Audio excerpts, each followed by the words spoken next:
أعوذ بالله من الشيطان الرجيم بسم الله الرحمن الرحيم ولا تقتلوا أولادكم خشية إملاق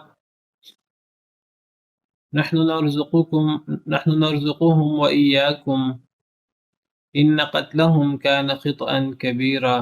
اور نہ تم قتل کرو اپنی اولاد کو مفلسی کے ڈر سے. نحن نرزقهم وإياكم، ہم انہیں بھی رزق دیتے ہیں اور تمہیں بھی. ان قتلہم، یقیناً ان کا قتل کرنا، کان خطأ کبیرا، گناہ ہے بہت بڑا. تو اللہ تعالیٰ مختلف احکامات بیان فرما رہے ہیں. اس سے پہلے ایک تو ہم نے توحید کا حکم پڑھا ہے، پھر ہم نے بر الوالدین کا حکم پڑھا ہے، اور پھر اس کے بعد ہم نے قریبی رشتہ دار، مسکین اور مسافر، اس کو اس کا حق دینے کا حکم پڑا ہے. اب اس کے بعد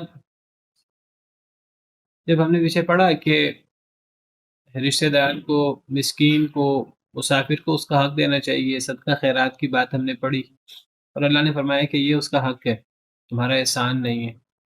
اور پھر ہم نے اسراف کی مذمت پڑھی، بخل کی مذمت پڑھی. نہ انسان بخل کرے کہ ملامت کرے بعد میں اپنے آپ کو، نہ انسان اسراف کرے کہ بعد میں حسرت کرے. اللہ نے بتایا کہ رزق کی کشادگی اور رزق کی تنگی اللہ رب العالمین کی طرف سے ہوتی ہے، یہ آزمائش ہے. پھر اس کے بعد اب ہم پڑھ رہے ہیں کہ اللہ تعالیٰ فرماتے ہیں کہ تم اپنی اولاد کو نہ قتل کرو مفلسی کے ڈر سے. املاق کہتے ہیں مفلسی کو. فقر کے ڈر سے، مفلسی کے ڈر سے اپنی اولاد کو قتل نہ کرو.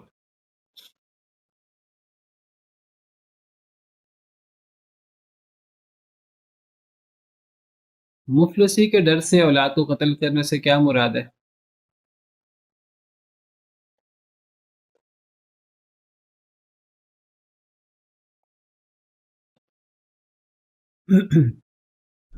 السلام علیکم ورحمۃ اللہ وبرکاتہ. یعنی کہ وہ جتنے زیادہ ہوں گے پھر اتنا ہی زیادہ وہ ان کے اخراجات ہوں گے، لہذا مفلسی کا خوف ہو جائے گا کہ وہ بھی کھائیں پیئیں گے اور ان کے سارے اخراجات ہوں گے. یعنی مفلسی کے ڈر سے اولاد کو قتل کرنے کا مطلب یہ ہے کہ بچے ہو جائیں، انسان سوچے کہ ابھی تو یہ چھوٹے ہیں، یہ جب بڑے ہوں گے، ابھی تو یہ کھانا نہیں کھاتے، جب یہ بڑے ہوں گے تو مجھے ان کو کھلانا پڑے گا اور میرے پاس اتنی رقم ہوگی یا نہیں ہوگی، تو انسان کو قتل کر دے. یا اس سے یہ مراد بھی ہے کہ بچے ہونے سے پہلے ہی ایبارشن کروا لیا جائے، اسقاط کروا لیا جائے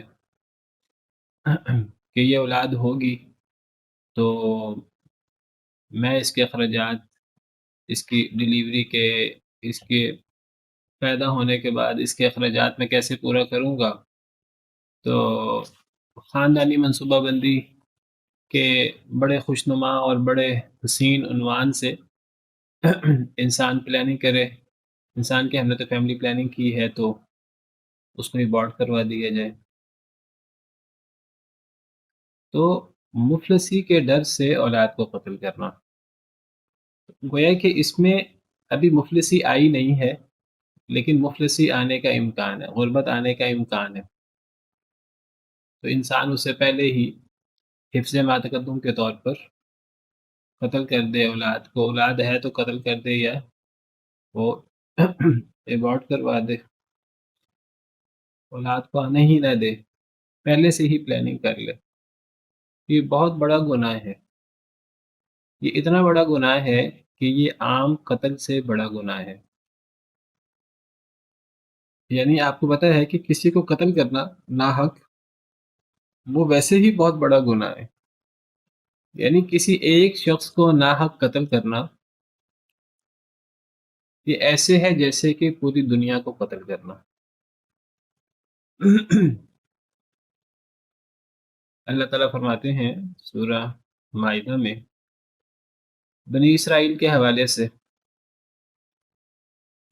جب اللہ تعالیٰ نے سورہ مائدہ میں سیدنا آدم کے 2 بیٹوں کا قصہ بیان کیا، جس میں ایک بیٹے نے دوسرے بیٹے کو قتل کر دیا تھا حسد کی وجہ سے، تو اس واقعے پر تبصرہ کرتے ہوئے اللہ تعالیٰ فرماتے ہیں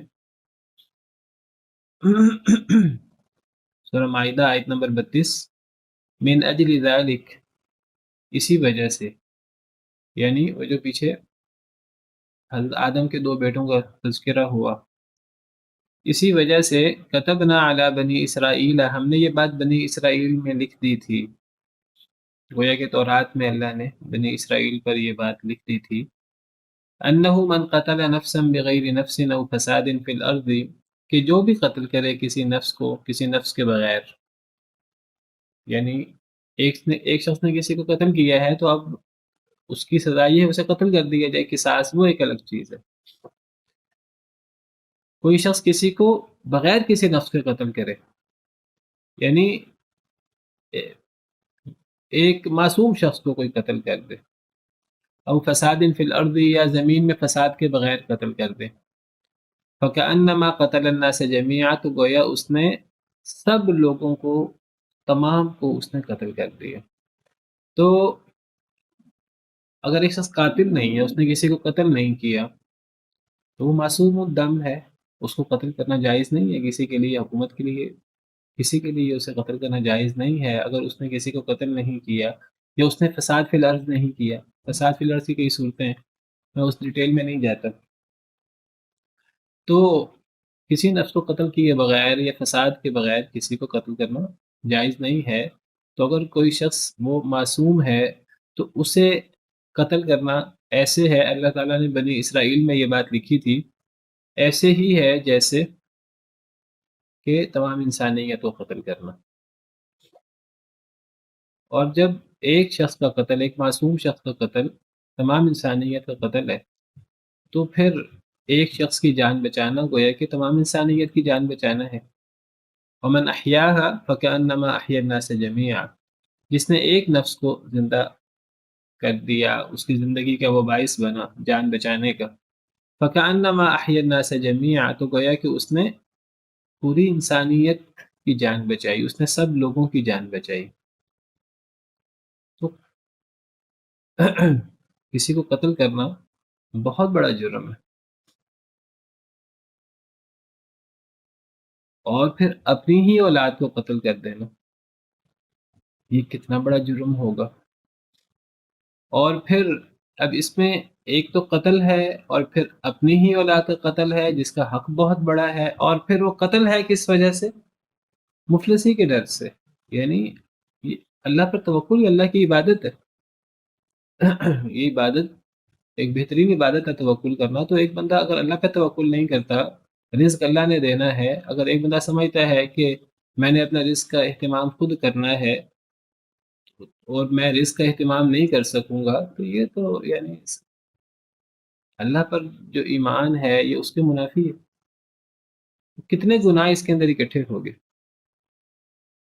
تو بدترین گناہوں میں سے قتل تو ویسے ہی بدترین گناہ ہے، عام قتل ہو، یہ تو اپنی ہی اولاد کو قتل کرنا اور پھر مفلسی کے ڈر سے قتل کرنا، اس میں تو گناہ در گناہ در گناہ اکٹھے ہو رہے ہیں۔ نبی کریم صلی اللہ علیہ وسلم نے اپنی اولاد کو قتل کرنے کو بدترین گناہ، جو بڑے بڑے گناہ ہیں ان میں ذکر فرمایا ہے۔ گویا کہ شرک کے بعد میرے خیال میں حدیث میں اس کا ذکر آتا ہے۔ آپ کے سامنے حدیث پیش کرتا ہوں۔ یہ صحیح بخاری کی حدیث ہے کہ نبی کریم صلی اللہ علیہ وسلم سے سوال ہوا، ای الذنب اعظم، کہ اے اللہ کے رسول صلی اللہ علیہ وسلم سب سے بڑا گناہ کیا ہے؟ معروف بات ہے، آپ سب کو پتہ ہے، شرک۔ قال، نبی صلی اللہ علیہ وسلم نے فرمایا، ان تجعل للہ ندا وهو خلقک، کہ تو اللہ کا شریک بنائے حالانکہ اللہ نے تجھے پیدا کیا ہے۔ تو اللہ کا شریک کس کو بنائے گا؟ اللہ ہی ہے اکیلا جو خالق ہے، باقی سب مخلوق ہے۔ اب جس کو بھی اللہ کا شریک بنایا جائے گا وہ مخلوق ہوگا، تو مخلوق کیسے اللہ کا شریک ہو سکتا ہے؟ تو اللہ کے ساتھ کسی کو شریک کرنا یہ سب سے بڑا جرم ہے. تو آپ سے سوال ہوا ثم ایو، ثم قال ایو، پھر اس نے کہا پھر کون سا؟ تو نبی صلی اللہ علیہ وسلم نے فرمایا ان تقتل ولدک خشیۃ ان یأکل معک، یہ سب سے بڑا جرم ہے شرک کے بعد. کہ عام قتل نہیں ہے، عام قتل جو کہ پوری انسانیت کے قتل کے برابر ہے.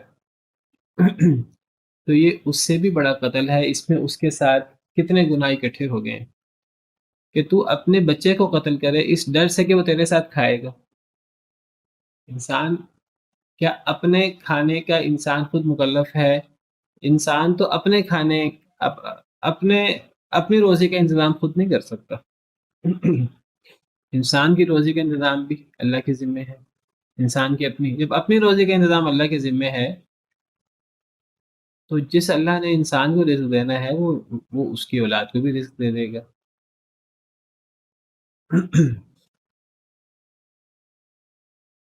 تو شرک کے بعد سب سے بڑا جرم یہاں اپنی اولاد کو مفلسی کے ڈر سے قتل کرنا، تو یہ بدترین جرم قرار دیا گیا ہے.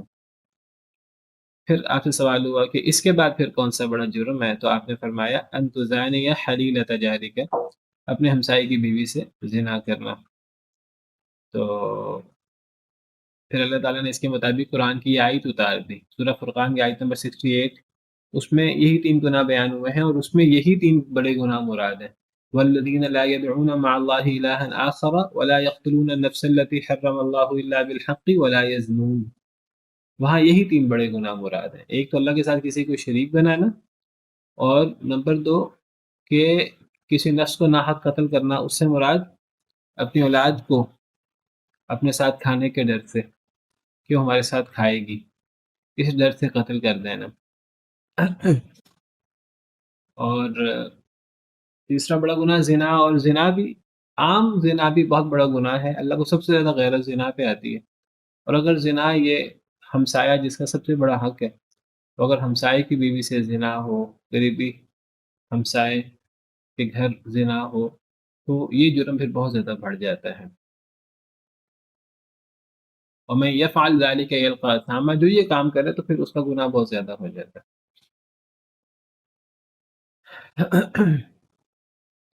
تو نہ تم قتل کرو اپنی اولاد کو مفلسی کے ڈر سے.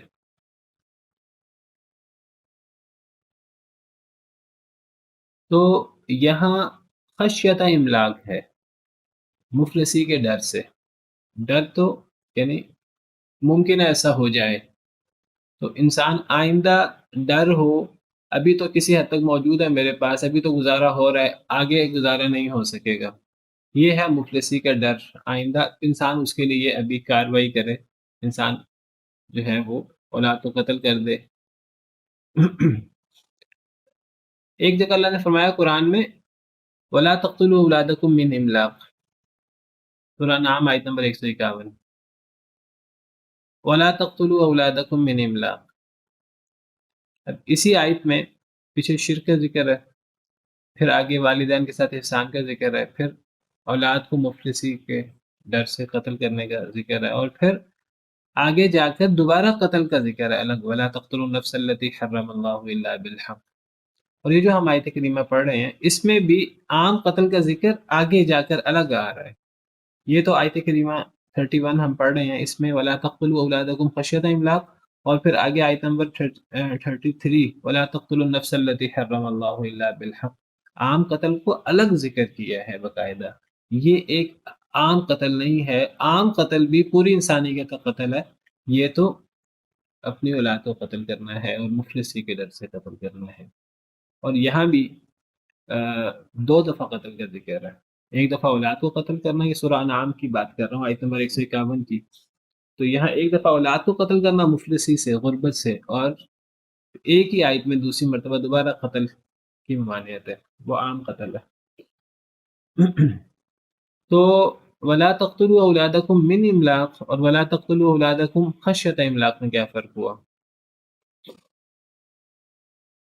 یہاں من املاق ہے اور یہاں خشیت املاق ہے.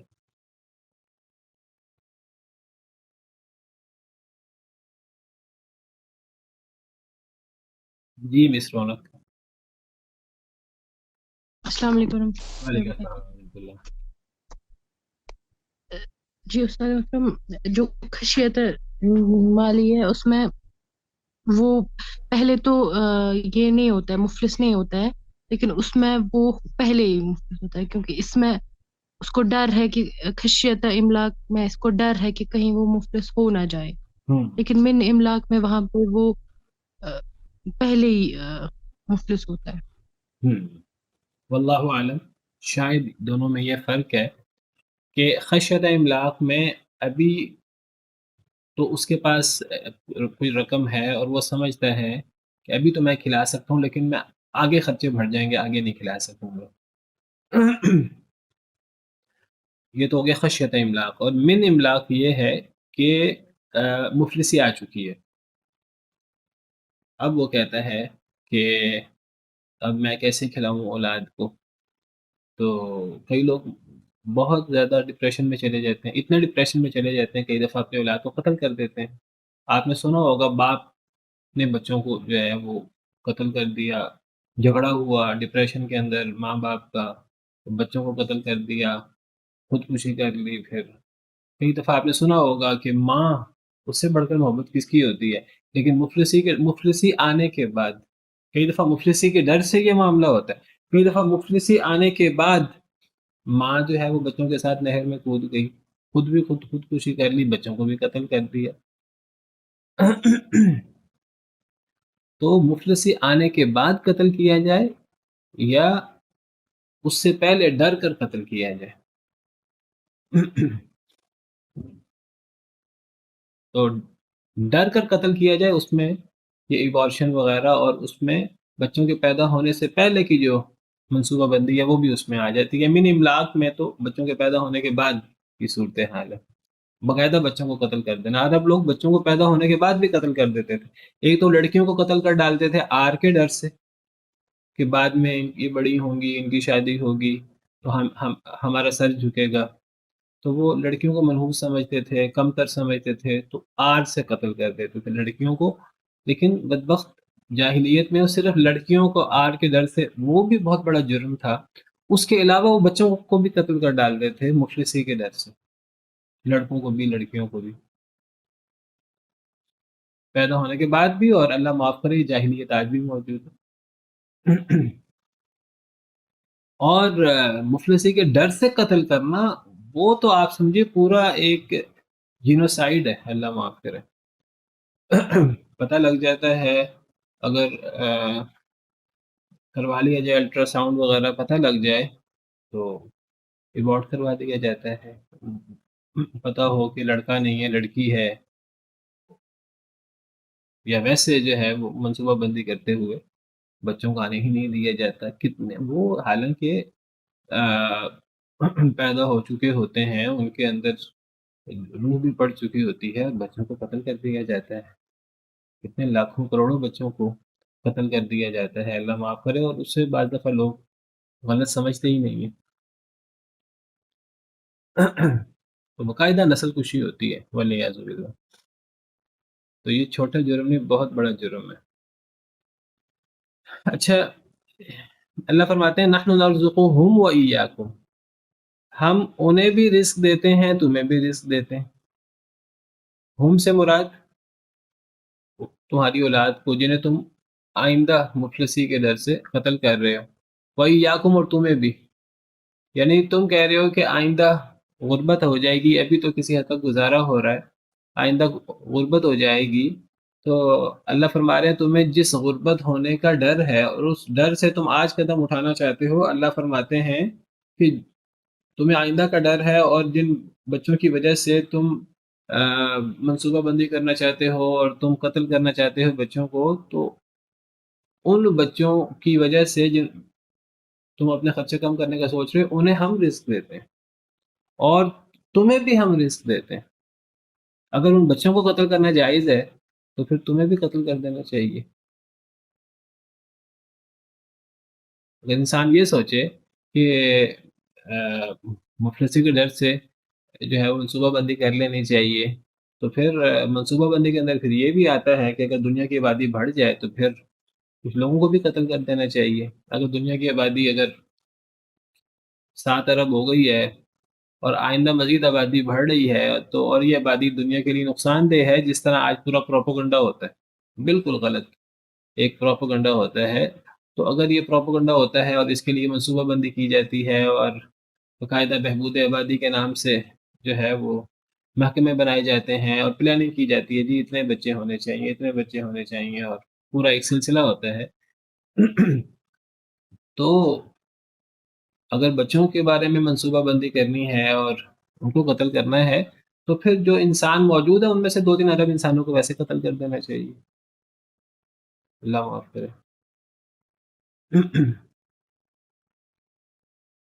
اللہ کہتے ہیں جن آنے والے بچوں کی وجہ سے تم انہیں قتل کرنا چاہتے ہو، ان کا ذکر پہلے ہوا، انہیں بھی ہم رزق دیتے ہیں، اور تم جو دنیا میں آ چکے ہو، جو یہ سوچتے ہیں کہ اللہ کے پاس انتظام نہیں ہے رزق دینے کا ان کے لیے، تو اللہ کہتے ہیں کہ ان بچوں کو بھی ہم رزق دیتے ہیں، اور تم جو موجود ہو تمہارے رزق بھی تو ہمارے ذمے ہے.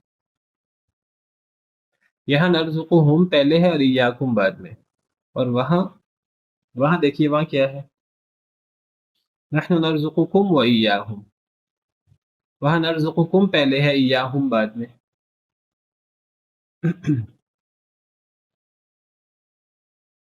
وہاں چونکہ بچے ہو چکے ہیں، بچے ہونے کے بعد بچوں کو قتل کیا جا رہا ہے، تو اللہ کہتے ہیں کہ تم قتل کرنے والے ہو، اور تم بچوں کو قتل کر رہے ہو، تو تمہیں بھی ہم رزق دے رہے ہیں، اور تمہارے بچوں کو بھی، انہیں بھی ہم رزق دیتے ہیں. یہاں ابھی بچے ہوئے نہیں ہیں، یا ابھی مفلسی ہوئی نہیں ہے، تو یہاں ڈر ہے، تو یہاں پہلے بچوں کا ذکر کیا ہے، نحن نرزقہم و ایاکم. وہاں پہلے قتل کرنے والوں کا ذکر ہوا، نحن نرزقکم و ایاہم. واللہ عالم. پھر فرمایا ان قتلہم کان خطأ کبیرا، یعنی انسان جو پلاننگ کر رہا ہے کہ میں نے اب پلاننگ کرنی ہے، تو اللہ تعالیٰ کہتے ہیں کہ اپنے روزی کا ذمہ دار تو خود ہے نہیں، تیری اپنی روزی کا ذمہ دار بھی اللہ ہی ہے. تو جو اللہ تمہاری روزی کا ذمہ اس نے لیا ہوا ہے، تو تمہارے بچوں کی روزی کا ذمہ بھی لے لے گا. یہ بالکل ایسے ہے جیسے دوسری آیت کریمہ میں اللہ تعالیٰ فرماتے ہیں وَكَأَيٍّ مِّن دَابَّةٍ لَا تَحْمِلُ رِزْقَهَا.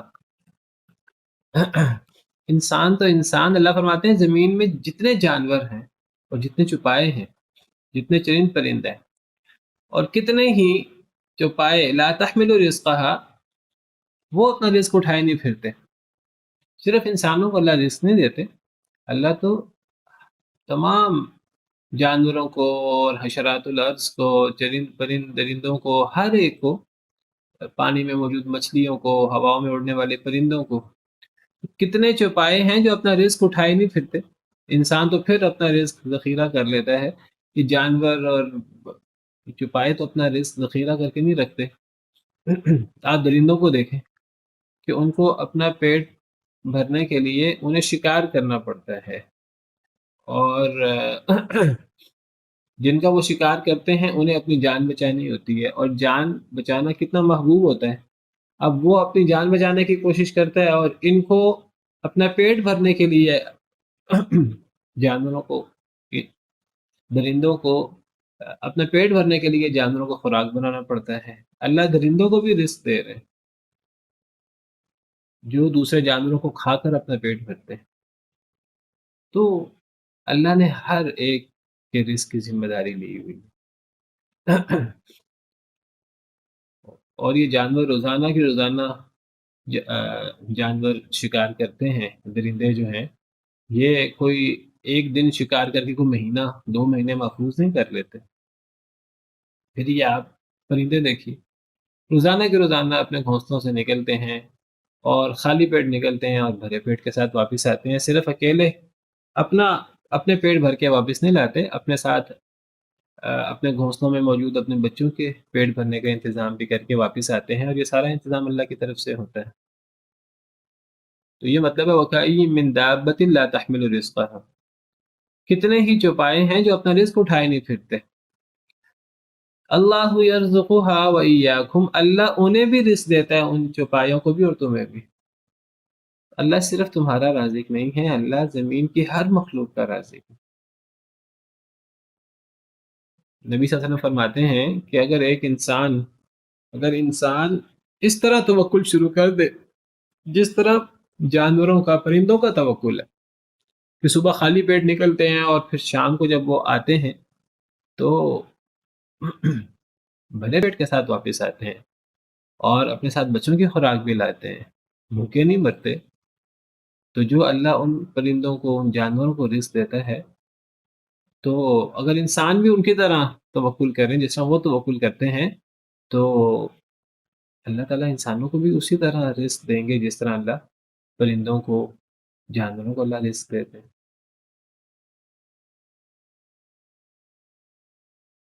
تو جس اللہ نے پیدا کیا ہے، رزق دینا اس کا کام ہے۔ هل من خالق غیر اللہ یرزقکم من السماء والارض، کیا کوئی خالق ہے اللہ کے علاوہ کوئی اور جو تمہیں رزق دے سکے آسمان سے یا زمین سے؟ اللہ ہی ہے جو رزق دیتا ہے، جس نے پیدا کیا ہے، رزق دینا اسی کا کام ہے۔ ہاں، باقی ہمارا کام یہ ہے کہ ہم اس کے لیے تدبیر کریں، اس کے لیے ہاتھ پاؤں ماریں، اس کے لیے نکلیں، اس حد تک ہماری ذمہ داری ہے۔ باقی اس ہماری محنت کے اندر نتیجہ ڈالنا وہ اللہ کے ہاتھ میں۔ تو ہم انہیں بھی رزق دیتے ہیں اور تمہیں بھی رزق دیتے ہیں۔ پھر فرمایا ان قتلہم کان خطئا کبیرا، بے شک ان کا قتل یہ ہے گناہ بہت بڑا۔ خطئا کا مطلب گناہ، بہت بڑا گناہ ہے، اور میں ذکر کر چکا ہوں یہ چھوٹا گناہ نہیں ہے، بہت بڑا گناہ ہے۔ عام قتل جو اپنی اولاد کا نہ ہو، کسی غیر کا ہو، تو عام قتل جو ہے وہ انسانیت کا قتل ہے۔ ایک حدیث مبارکہ میں نبی صلی اللہ علیہ وسلم نے فرمایا کہ اگر کسی معصوم کے قتل میں تمام اہل آسمان اور تمام اہل زمین اس کے قتل میں شریک ہو جائیں، لو ان اہل السماء والارض اشترکوا فی دم مؤمن لاکبہم اللہ فی النار، اگر تمام آسمان والے یا تمام زمین والے ایک مسلمان شخص کے خون میں شریک ہو جائیں، اس کو قتل کرنے میں، اللہ ان سب کو اوندے منہ جہنم میں ڈال دے۔ تو بہرحال اس سے ایک عام قتل کا جرم پتہ لگ رہا ہے کہ عام قتل کا جرم کتنا بڑا ہے، کہ ایک شخص کا قتل پوری انسانیت کا قتل ہے۔ ایک مومن کے قتل میں اگر سارے آسمان والے، سارے زمین والے شریک ہو جائیں، اللہ سب کو جہنم میں جھونک دے، تو اپنی اولاد کو قتل کرنا کتنا بڑا جرم ہوگا۔ ان قتلہم کان خطئا کبیرا۔ اچھا، خطئا سے کوئی بندہ یہ نہ سمجھے کہ یہ خطا ہے۔ خطا ایک الگ چیز ہوتی ہے اور خطأ ایک الگ چیز ہے۔ خطا اور خطأ میں زمین و آسمان کا فرق ہے۔ خطا کہتے ہیں غلطی کو، لیکن خطأ سے مراد گناہ ہے۔ ایک ہوتا ہے خطا یعنی قتل عمد اور قتل خطا، یا انسان سے کوئی کام خطا سے ہو جائے یعنی غلطی سے ہو جائے، یعنی انسان کے علم کے بغیر یا انسان کے ارادے کے بغیر ہو جائے، وہ ہے خطا، جس سے ہم قتل خطا کہتے ہیں، کہ غلطی سے قتل ہو جانا۔ یہاں خطأ سے مراد یہ والا خطا نہیں ہے، اس کا روٹ بھی خا، طا اور حمزہ ہوتا ہے، لیکن اس میں خا اور طا پہ زبر ہوتی ہے، جس طرح اللہ تعالیٰ فرماتے ہیں وَمَا كَانَ لِمُؤْمِنٍ أَن يَقْتُلَ مُؤْمِنًا إِلَّا خَطَأً، ایک مومن کے لیے یہ جائز نہیں ہے کہ وہ دوسرے مومن کو غلطی سے بھی قتل کرے۔ عمدن قتل کرنا تو ایک ایمان والا کر ہی نہیں سکتا، غلطی سے بھی ایک مومن کو دوسرے مومن کو قتل نہیں کرنا، تو وہ ہے خطا، قتل خطا، یہ ہے خطأ۔ خطأ کا مطلب گناہ ہے، اس سے مراد خطا نہیں ہے۔ بے شک ان کا قتل کرنا یعنی اپنی اولاد کا قتل کرنا مفلسی کے ڈر سے، یہ گناہ ہے کبیرہ، بہت بڑا، بہت بڑا گناہ ہے۔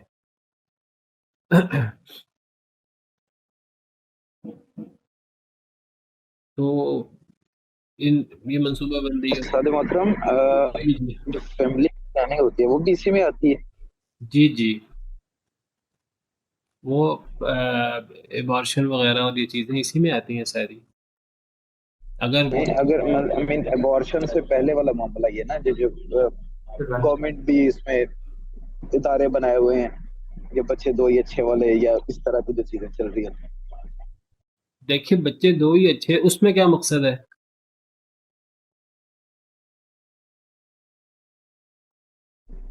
مقصد اس میں بھی یہی ہے کہ جی وہ بچے زیادہ ہوں گے تو ہم ان کا جو ہے ارینجمنٹ کیسے کر سکیں گے، ان کی روزی روٹی کا ہم بندوبست کیسے کر سکیں گے.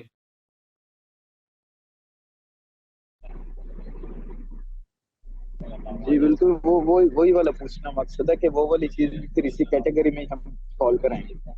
بالکل وہ بھی اسی میں آئے گی. دیکھیے مقصد تو اس کے پیچھے بھی یہی ہے. باقی ایک بندہ جو ہے وہ قتل کر نہیں رہا، ایک بندہ باقاعدہ قتل کر رہا ہے، تو بہرحال یہ فرق تو ہوگا. ایک بندہ جو ہے وہ پریکاشن کر لیتا ہے، کوئی اس قسم کا کر لیتا ہے، لیکن اگر مقصد یہی ہے کہ یہ ہم ان کا خرچ کیسے پورا کریں گے، تو ایک تو ہے نا کہ بچہ ہونے کے بعد قتل کر دینا یا ایبارٹ کروا دینا، یہ تو قتل ہے سیدھا سیدھا، یہ تو یعنی. اور ایک ہے کہ انسان وہ پہلے پریکاشن اس طرح کرے کہ حمل ہی نہ ٹھہرے، تو اس کے پیچھے اگر نیت یہی ہے اور یہ اللہ پہ عدم توکل ہے تو بہرحال یہ کوئی چھوٹا بڑا گناہ نہیں، یہ بھی بہت بڑا گناہ ہے. بس اس میں ایک چیز ہے، اس میں باقاعدہ قتل کا عمل سرزد نہیں ہوا. باقی وہ جو وجہ ہے وہ وجہ تو موجود ہے اسی طرح ہی، اور یہ وجہ بھی بہت بہت گھنونی وجہ ہے. نحن نرزقهم وإياكم، اس کی تو مخالفت ہو رہی ہے اس ایمان اور اس یقین کی جو ایک مسلمان کا سرمایہ افتخار ہے. ایک مسلمان کا ایمان ہے کہ رازق اللہ ہے، تو اس ایمان کی ہی نفی اگر ہو رہی ہے تو یہی کتنا بڑا جرم ہے. ان قتلہم کان خطا کبیرہ، بے شک ان کا قتل یہ بہت بڑا گناہ ہے. ولا تقربوا الزنا، اور نہ تم قریب جاؤ زنا کے. انہ کان فاحشۃ وساء سبیلا، بے شک وہ ہے بے حیائی اور بہت برا رستہ. زنا کے قریب بھی نہ جاؤ، یہ نہیں فرمایا کہ زنا نہ کرو، فرمایا زنا کے قریب نہ جاؤ. تو فحاشی وہ ظاہر ہو یا چھپی ہوئی ہو، چھوٹی ہو یا بڑی ہو، تو فحاشی سے منع کیا ہے، زنا سے منع کیا ہے، اور زنا کے قریب جانے سے منع کیا ہے. یعنی زنا کے مقدمات اور وہ چیزیں جو زنا کی طرف لے جاتی ہیں تو ان کے طرف بھی نہ جاؤ. ایک تو باقاعدہ زنا کا عمل ہے وہ تو منع ہے ہی ہے. دیکھیں زنا کے اندر صرف زنا بالجبر نہیں آتا، زنا کے اندر زنا بالرضا بھی آتا ہے، وہ بھی اتنا ہی بڑا جرم ہے جتنا زنا بالجبر ہے. ٹھیک ہے، جبر کے اندر کیونکہ جبرن بھی ہے، اس کی کچھ مزید خطرناکی بڑھ جائے گی، لیکن زنا بالرضا بھی کم بڑا جرم نہیں ہے. زنا بالرضا اتنا بڑا جرم ہے کہ اگر شادی شدہ شخص مرد یا عورت زنا بالرضا ہی کریں تو ایسے لوگوں کے وجود سے دنیا کو پاک کر دینا چاہیے. اسلام کی نظر میں ایسے لوگوں کو زندہ رہنے کا حق باقی نہیں. اور اگر چاہے وہ زنا بالرضا ہو، اگر شادی شدہ مرد یا عورت زنا کرے، کیا سزا ہے اس کی؟ رجم. اور یہ سزا قرآن کے اندر موجود تھی، صحیح احادیث مبارکہ کے اندر موجود ہے. اتنا بڑا گناہ ہے چاہے وہ زنا بالرضا ہی کیوں نہ ہو. اگر شادی کے بعد ہے تو ایسے لوگوں کو دنیا میں رہنے کا حق ختم ہو جاتا ہے ان کا. اب یہ نہیں کہ ان کو ایک دفعہ ہی بس عام طریقے سے قتل کر دیا جائے جس طریقے سے عام مجرموں کو قتل کیا جاتا ہے، نہیں، ان کی سزا بھی یہ ہے کہ ان کو عبرتناک طریقے سے قتل کیا جائے. ضروری نہیں زنا بالجبر ہو، زنا بالرضا کی صورت میں بھی یہی سزا ہے. اگر شادی کے بعد ہے تو، شادی سے پہلے ہے تو 100 کوڑے ہیں، شادی کے بعد ہے تو عام طریقے سے قتل نہیں کرنا، پتھر مار مار کے ان کے وجود سے دنیا کو پاک کر دینا. ان کو دنیا میں رہنے کا حق نہیں ہے. اتنا بڑا جرم ہے نبی صلی اللہ علیہ وسلم فرماتے ہیں کہ اللہ سب سے زیادہ غیرت مند ہے، اور اللہ کو سب سے زیادہ غیرت آتی ہے زنا، جب اللہ کا کوئی بندہ یا بندی زنا کرے، اللہ معاف کرے ولیعذ باللہ۔ تو زنا چھوٹا بڑا جرم نہیں ہے، بہت بڑا جرم ہے۔ تو اب اللہ تعالیٰ یہاں صرف زنا سے نہیں روک رہے، بلکہ اللہ تعالیٰ زنا کے قریب جانے سے منع کر رہے ہیں۔ تو زنا کے قریب جانے سے مراد اصل زنا سے تو بچنا ہی بچنا ہے، زنا کے مقدمات سے بھی بچنا ہے، ان اعمال سے بچنا ہے جو زنا کے قریب لے جاتے ہیں، جن کے اندر دیکھیے ایک تو باقاعدہ یعنی مرد عورت برے فعل میں ملوث ہوں شادی وغیرہ کے بغیر، اور زنا کے قریب جانے سے مراد کیا ہوگا؟ آنکھوں کا زنا، فحاشی، عورتیں بے پردہ گھر سے نکلیں، اور عورتیں جو ہیں وہ زیب و زینت اختیار کریں اور جاہلیت کی طرح وہ اپنی زینت کو واضح کریں، یہ بھی زنا ہے۔ اسی طرح ایسی چیزیں سنی جائیں جو ہمارے جذبات کو برانگیختہ کریں، گانا، ڈانس اور یہ اس قسم کی چیزیں، موسیقی، اور یہ چیزیں ہمارے اندر ہیجان پیدا کرتی ہیں، یہ بھی زنا ہے، یہ کانوں کا زنا ہے۔ اور تو زنا کے قریب جانا، یہ جو مخلوط محفلیں ہیں، یہ جو مرد و عورت کا آپس کا اختلاط ہے اور آپس کی دوستیاں، یہ سب چیزیں زنا کے اندر آتی ہیں، اور یہ سب چیزیں زنا کے قریب جانے کے اندر آتی ہیں۔ یہ عورتوں کا بڑے بنا کر بڑا جو ہے وہ لوچ دار آواز میں بات کرنا، جس سے مردوں کے اندر جو ہے وہ حساسیت پیدا ہو اور مردوں کے اندر برے جذبات پیدا ہوں۔ اللہ نے یہ چیزیں مرد و عورت کے اندر رکھی ہیں۔ اللہ تعالیٰ نے ازواج مطہرات کو اس چیز سے منع کیا ہے، یا نساء النبی لستن کاحد من النساء، اے نبی کی بیویوں تم عام عورتوں کی طرح نہیں ہو، ان اتقیتن، اگر تم اللہ سے ڈرو، فلا تخضعن بالقول، تو تم اپنی زبان، اپنی آواز کو اس طرح جھکا کر بات نہ کرو، فیطمع الذی فی قلبہ مرض، تو طمع کر بیٹھے وہ شخص جس کے دل میں مرض ہے، وقلن قولا معروفا، معروف طریقے سے بات کرو۔ بعض عورتیں اتنی بنا کر بات کرتی ہیں کہ اس سے بھی فتنہ پیدا ہوتا ہے، اور یہ منع ہے۔ اب یہ نہیں کہتے کہ صرف جو لوگ برے ہیں ان کے لیے منع ہے، نیک لوگ ایسے کر سکتے ہیں، نہیں، اللہ تعالیٰ نے ازواج مطہرات کو صحابہ کرام کے معاشرے کی مثال دی ہے، ازواج مطہرات کو منع کیا ہے، فرمایا کہ عورتوں کو فرم انداز میں بات کرنی چاہیے، درمیانی انداز میں بات کرنی چاہیے، نہ ڈانٹ کر بات کرنی چاہیے اور نہ ہی اتنی نرم آواز میں، اتنی جھکا کر کہ اس سے فتنہ پیدا ہو۔ عورتوں کو تو اللہ تعالیٰ نے اگر پاؤں میں زیور پہنا ہے پازیب، تو پاؤں مار کر چلنے سے منع کیا، اس سے بھی فتنہ پیدا ہوتا ہے۔ بے پردگی سے منع کیا اپنے اوپر، یعنی عورت وہ مرد کے سامنے ہی نہ آئے، اور ازواج مطہرات کو منع کیا۔ وَإِذَا سَأَلْتُمُوهُنَّ، اگر لوگ آپ سے سوال کرنے آئے ہیں ازواج مطہرات، تو آپ نے حجاب کے پیچھے سے، آپ نے سامنے آنا ہی نہیں، حجاب کے پیچھے سے آپ نے جواب دینا ہے۔ وَإِذَا سَأَلْتُمُوهُنَّ مَتَاعًا فَاسْأَلُوهُنَّ مِن وَرَاءِ حِجَاب، اگر صحابہ کرام ازواج مطہرات سے کوئی سوال کرنا ہے تو حجاب کے پیچھے سے سارا معاملہ ہوگا، آمنے سامنے ہونے کی ضرورت ہی نہیں۔ کس کی بات ہو رہی ہے؟ صحابہ کرام رضوان اللہ علیہم اجمعین اور ازواج مطہرات کی، پاک ترین معاشرے کی بات ہو رہی ہے۔ اور اللہ کیا فرماتے ہیں؟ ذالکم اطہر لقلوبکم وقلوبہن، یہ حجاب میں رہنے سے ازواج مطہرات بھی پاک رہیں گی، صحابہ کرام بھی پاک رہیں گے، ان کے دل پاک رہیں گے۔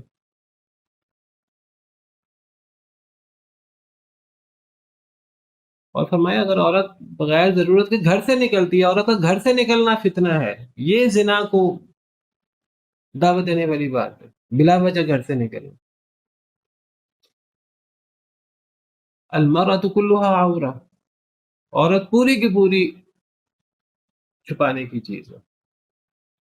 اگر عورت گھر سے نکلے، شیطان جھانکتا ہے، شیطان عورت کو مرد کے لیے مزین کرتا ہے۔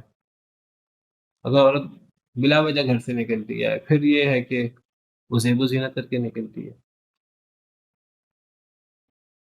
حدیث مبارکہ میں آتا ہے جو عورت گھر سے نکلے اور وہ خوشبو وغیرہ لگا کر نکلے تو وہ تو عورت ویسی اور ویسی ہے. کیا مطلب؟ زانیہ ہے.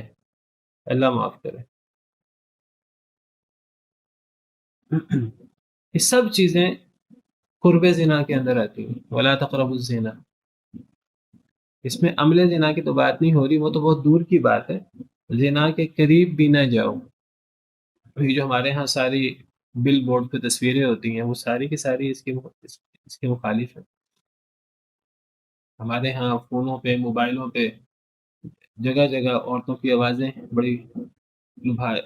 بڑے خوبصورت انداز میں عورتوں کی آوازیں ریکارڈ کی گئی ہیں. یہ سب کی سب چیزیں اس کی منافی ہیں.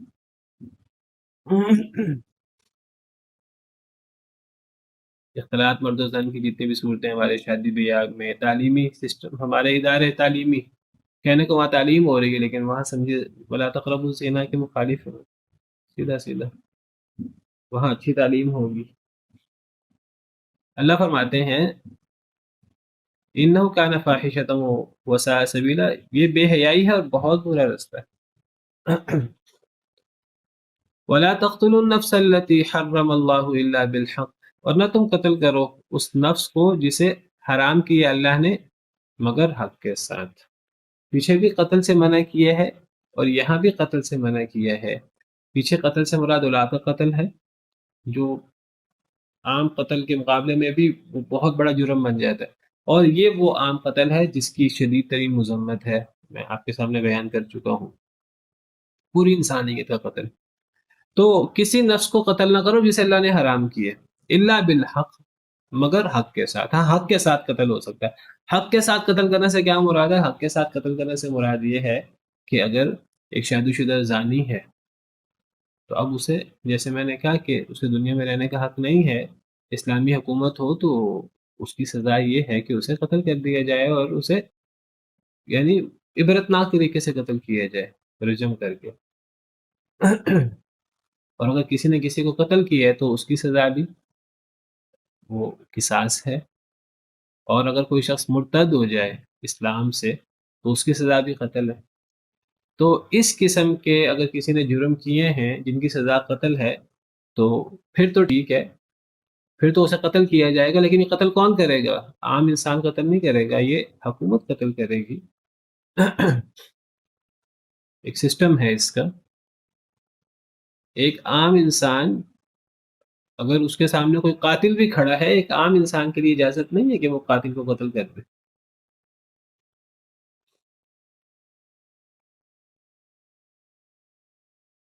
تو اس نفس کو قتل نہ کرو جسے اللہ نے حرام کیا مگر حق کے ساتھ. حق کے ساتھ قتل کرنا ہے، اور حق کے ساتھ قتل کرنا یہ حکومت کا کام ہے. اور حکومت کب قتل کر سکتی ہے اس کی صورتیں میں نے آپ کے سامنے ذکر کی ہیں.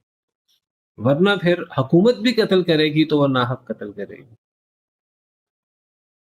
اور عام انسان تو قتل کر ہی نہیں سکتا کسی کو. ومن قتل، اور یہ قتل صرف مسلمان کے نہیں ہے، غیر مسلم کا قتل اگر اس کے ساتھ معاہدہ ہوا ہے، اگر وہ ذمہ ہے، اس کا قتل بھی بہت بڑا جرم ہے. نبی صلی اللہ علیہ وسلم کا ارشاد ہے، آپ نے فرمایا اگر کوئی غیر مسلم کو کسی ذمہ کو قتل کر دے جس سے معاہدہ ہے، وہ جنت کی خوشبو نہیں پا سکتا. ایک مسلمان اگر ایک ذمہ کو قتل کر دے جس کے ساتھ معاہدہ ہے، تو اگر وہ اسے قتل کر دے تو جنت کی خوشبو نہیں پائے گا. اور جنت کی خوشبو تو 100 سال کے فاصلے سے آ جاتی ہے، او کما قال علیہ الصلوۃ والسلام. ومن قتل مظلوما، اور جسے قتل کیا گیا مظلوم طور پر، فقد جعلنا لولیہ سلطانا، بس تحقیق ہم نے بنایا اس کے وارث کے لیے غلبہ، سلطانا غلبہ. فلا یسرف فی القتل، تو وہ نہ زیادتی کرے قتل میں. انہ کان منصورا، بے شک وہ ہے اس کی مدد کی گئی. ومن قتل مظلوما، جسے مظلوم قتل کیا گیا. پیچھے اللہ نے فرمایا کہ کسی شخص کو ناحق قتل نہ کرو. اب اللہ فرما رہے ہیں کہ جسے قتل کر دیا گیا ہے، فقط جعلنا لولیہ سلطانا، تو بنایا ہم نے اس کے وارث کے لیے، اس کے ولی کے لیے سلطانا غلبہ. فلا یسرف فی القتل، تو قتل کرنے میں زیادتی نہ کرے. اب اگر کسی کا عزیز قتل ہو گیا ہے، اب اس کے وارث کو اللہ نے حق دیا ہے. اب قصاص اگر کسی نے کسی کو قتل کر دیا ہے تو اب مقتول کے وارث سے پوچھا جائے گا کہ قصاص لیا جائے کہ نہ لیا جائے. مقتول کا وارث ولی معاف کر سکتا ہے قصاص کو، حکومت معاف نہیں کر سکتی اپنی مرضی سے. حکومت معاف نہیں کر سکتی کہ بڑے سے بڑا شخص معاف نہیں کر سکتا، وزیر اعظم معاف نہیں کر سکتا، صدر معاف نہیں کر سکتا. صرف مقتول کا وارث وہ معاف کر سکتا ہے. اللہ نے اسے غلبہ دیا ہے تو وہ معاف کر سکتا ہے. چاہے تو وہ معاف کر دے، قصاص نہ لے، چاہے تو وہ دیت لے لے، ٹھیک ہے، تو چاہے تو ویسے معاف کر دے. اللہ نے اسے غلبہ دیا ہے. لیکن غلبہ دینے کا مطلب کیا ہے کہ وہ اپنے اس حق کا استعمال کرے کہ نہ معاف کرے تو قصاصاً قاتل کو قتل کر دیا جائے گا. اسے پوچھا جائے گا مقتول سے، مقتول خود قتل نہیں کرے گا، حکومت قتل کرے گی. پوچھا جائے گا مقتول کے وارث سے کہ اسے قتل کر دیا جائے. مقتول کے وارث کہے گا ہاں قتل کر دیا جائے تو قتل کر دیا جائے گا. حکومت قتل کرے گی، وہ خود نہیں کرے گا. اگر وہ معاف کر دے تو معاف کر دیا جائے گا، اگر وہ دیت والا لینا چاہے تو دیت والا لے لے. لیکن فرمایا کہ جو مظلوم قتل ہو گیا تو اس کے ولی، اس کے وارث کے لیے ہم نے غلبہ دیا ہے. اب وہ قتل میں اسراف نہ کرے. قتل میں اسراف کرنے سے کیا مراد ہے؟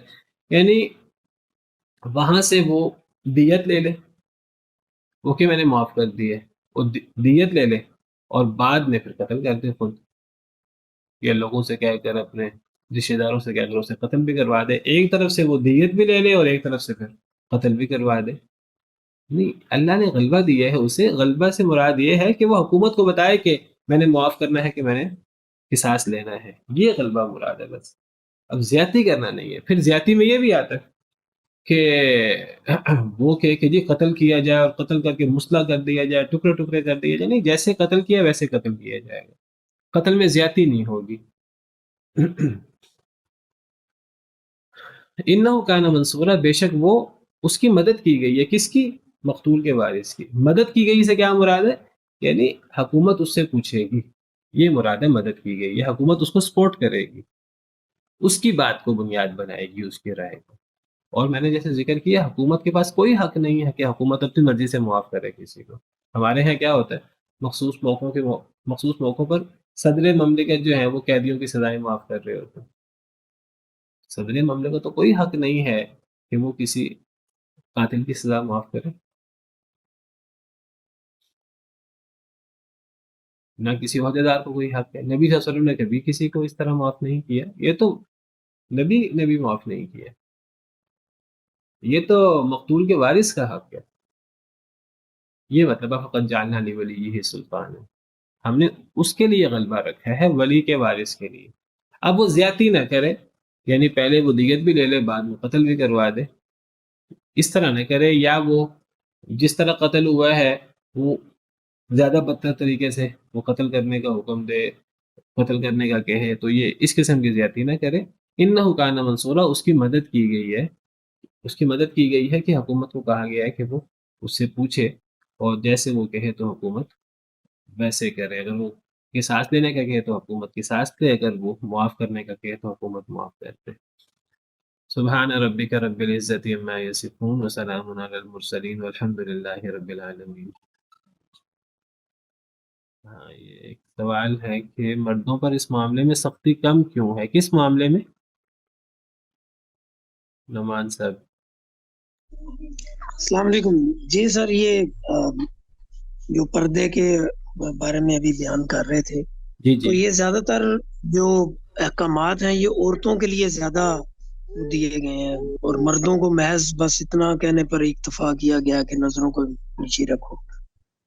دیکھیے اللہ نے یہ، یعنی اب آپ کا خیال ہے کہ مردوں کو پردہ کرنا چاہیے؟ نہیں، جس قدر شدت سے ان کے بارے میں روایات ہیں کہ وہ خوشبو لگا کے جائے تو وہ مطلب اس طرح ہو جائے گی. اصل میں دیکھیے اللہ نے عورتوں کو یعنی مردوں کے لیے آزمائش بنایا نا. مرد اس طرح عورتوں کے لیے آزمائش نہیں ہے جس طرح عورتیں مردوں کے لیے آزمائش ہیں. اور یہ اللہ کو پتہ ہے، جس اللہ نے بنایا ہے یہ اللہ کے احکامات کے مطابق. ہمیں تو ہمارے دین میں اللہ کے احکامات بتائے گئے ہیں نا. تو جس اللہ نے پیدا کیا ہے اس اللہ کو پتہ ہے کہ کون کس کے لیے فتنہ ہے. میں یہ نہیں کہتا کہ مرد عورتوں کے لیے فتنہ نہیں ہے، مرد عورتوں کے لیے فتنہ ہے، عورتیں مردوں کے لیے فتنہ ہے، لیکن عورتیں بہت بڑا فتنہ ہے. اس لیے اللہ نے عورتوں کو عورتیں جو ہیں وہ زیادہ قیمتی ہیں اور زیادہ خوبصورت ہوتی ہیں. اللہ نے اور مردوں کے لیے زیادہ فتنے کا باعث ہوتی ہیں بنسبت مرد عورتوں کے. تو اللہ نے عورتوں کو اپنے آپ کو ڈھکنے کا اور اپنی زینت کو چھپانے کا حکم دیا، اللہ نے مردوں کو اپنی زینت چھپانے کا حکم نہیں دیا.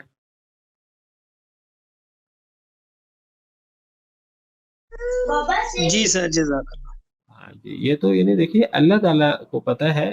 یہ نہیں ہے کہ جس طرح عورتیں مردوں کے لیے آزمائش ہیں تو مرد عورتوں کے لیے آزمائش نہیں. میں بتا چکا ہوں مرد بھی عورتوں کے لیے آزمائش ہیں، لیکن عورتوں کے لیے مردوں والی آزمائش نسبتاً کم ہے اور مردوں کے لیے عورتوں والی آزمائش زیادہ ہے. اب اللہ کو بہتر پتہ ہے اللہ نے کیا سسٹم بنانا ہے، اللہ نے وہ سسٹم بنایا ہے، اور اللہ نے جو احکامات دیے ہیں قرآن کریم میں وہ ہمارے سامنے ہیں. نبی صلی اللہ علیہ وسلم نے جو احکامات دیے ہیں حدیث مبارکہ میں وہ ہمارے سامنے ہیں. تو یا ایھا النبی قل لازواجک وبناتک ونساء المؤمنین یدنین علیہن من جلابیبہن، اے نبی اپنی بیویوں سے، اپنی بیٹیوں سے، مومن عورتوں سے کہیں کہ اپنے اوپر چادریں لیا کریں. تو یہ حکم مردوں کو نہیں حکم دیا کہ وہ اپنے اوپر چادریں لیا کریں، وہ گھروں میں بیٹھ جائیں. نہیں، عورتوں کو حکم دیا ہے. باقی یہ ہے کہ یہ نہیں ہے کہ عورتیں کھلے عام مردوں کو دیکھتی رہیں.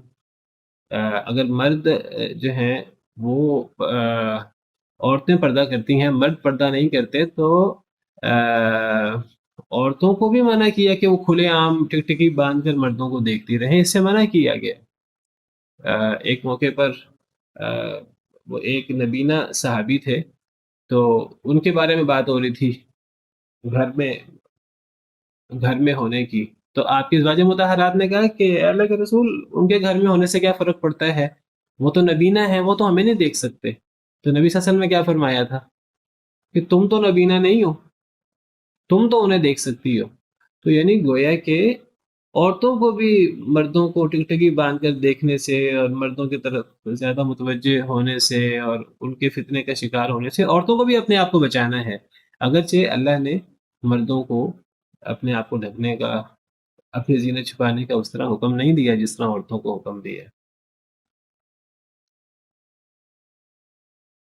واللہ اعلم. السلام علیکم ورحمۃ اللہ وبرکاتہ.